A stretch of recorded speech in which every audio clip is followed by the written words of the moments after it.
Time for the Golden State Warriors Yep. to take their pick in the NBA draft this year, the second pick overall. Obviously, there's a lot of talk about trading the pick. There's a lot of talk now about Klay Thompson being injured, which just happened a few hours ago, or was reported at least a few hours ago. We all know this is the dynasty of the 2010s, pretty much. What do you think they do at number 2? We talked about this on Instagram. You got to pick James Wiseman here. One, he's their biggest need. They don't have a center at all. And then you're hoping that Klay Thompson's injury isn't bad. And then you still have Steph Curry, who obviously is still... I mean, he had a broken hand, but he's still top 3-point guard in the league. Yes. So it's important to not throw away your season because of a quote-unquote injury to Klay Thompson. And also still build for the future. James Wiseman isn't just going to only be a rim-running guy. We didn't see him play a lot of games, but he also has the potential that's up there with Anthony Edwards and LaMelo Ball. Now, I suggested to you earlier saying that, maybe since this Klay Thompson injury is a real prevalent thing here, we might see LaMelo Ball get taken. Like, that is something that I could possibly see here. And even if they take him and maybe look to trade him later on, once they know Klay Thompson's health situation, I think that's an interesting idea as well. I personally think they take James Wiseman. We had that as our mock draft pick. I think that anybody else here, we've heard Denny Avdia occasionally. Onyeka Okongwu, I guess we've heard to an extent as well. Kind of just depends on what you think this team needs as far as Onyeka Okongwu's defense, and then James Wiseman's just pure, force on both ends of the court.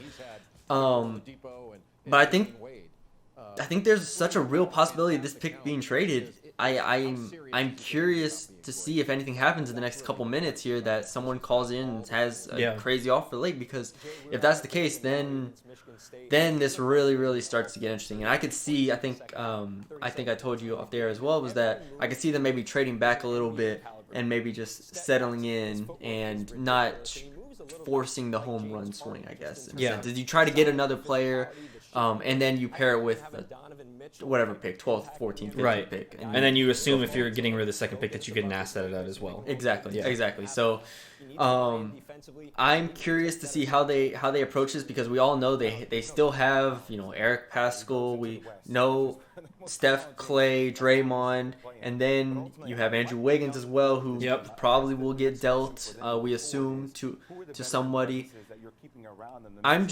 There's so many different ways that this pick could go. But I think the safe bet is you're still trying to go for that championship. Yes, no, this team is definitely in a championship now mode, and that is what this pick has to entail. Whether it's a trade or whether it is a pick, it has to be with the urgency of we're winning right now. Klay Thompson, Steph Curry, Draymond Green are getting there, and we need to make this pick right now. Exactly. See who does it. I don't see any other potential picks besides Onyeka and James Wiseman, or LaMelo in theory. Okoro, I think it's too early for him. Denny Avdia would be a reach for me as well. Even though we've heard about that.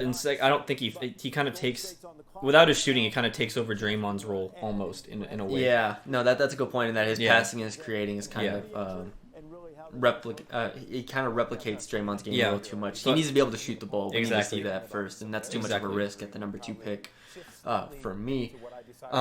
There's really nobody else there I think they take, and I think I'm going to say right now, I think regardless of who they pick, man, I don't know. I just can't see them pick. I cannot see them keeping this pick.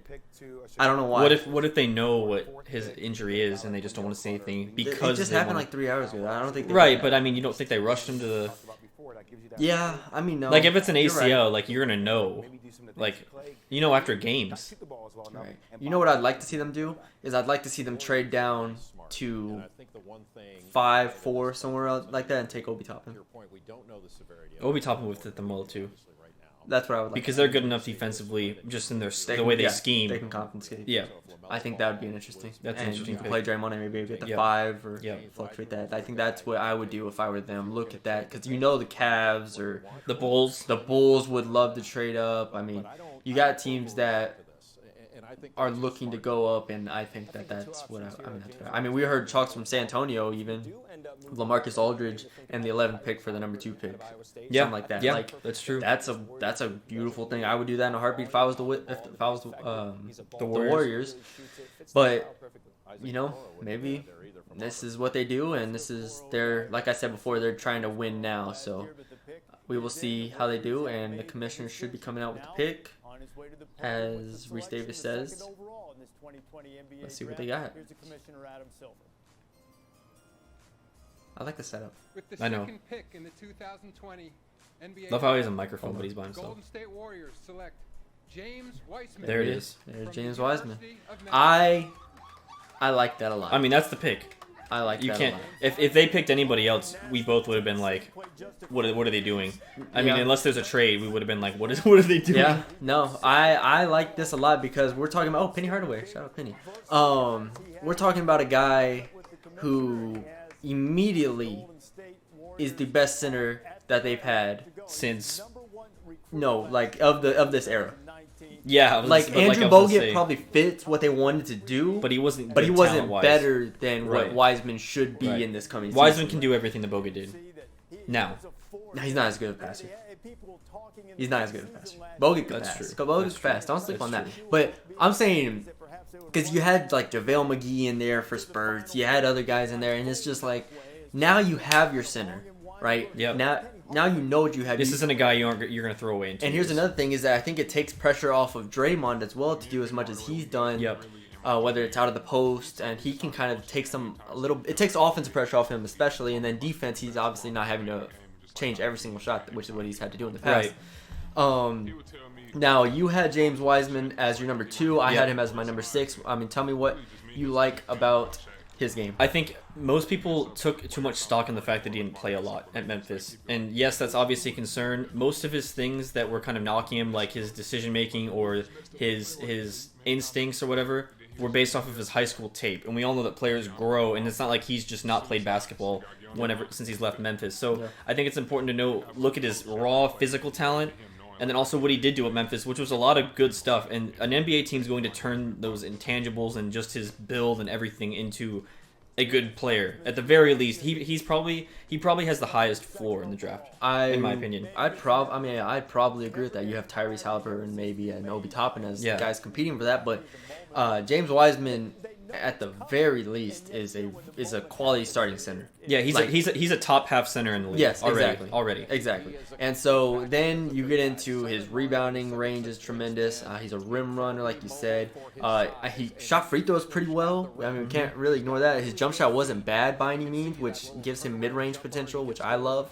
Obviously, his defense was kind of inconsistent with his lateral quickness. We didn't love that. But, I mean, I think that. I mean, look at that. His potential is incredible. Right. Like, if we're looking at a guy that could be Alonzo Mourning, David Robinson type guy. I'm not saying he's going to be David Robinson, but we're looking at that type of player. Right, and my point is he's not as raw as people think he is. I think that's the most important thing. Mm-hmm. Yeah, and especially when you plug him in with guys like Steph Curry. Yes, when he's not going to the Hornets. Right. He's going to a team that has capable guys around him that are going to be attracting attention to where we saw JaVale McGee flourish.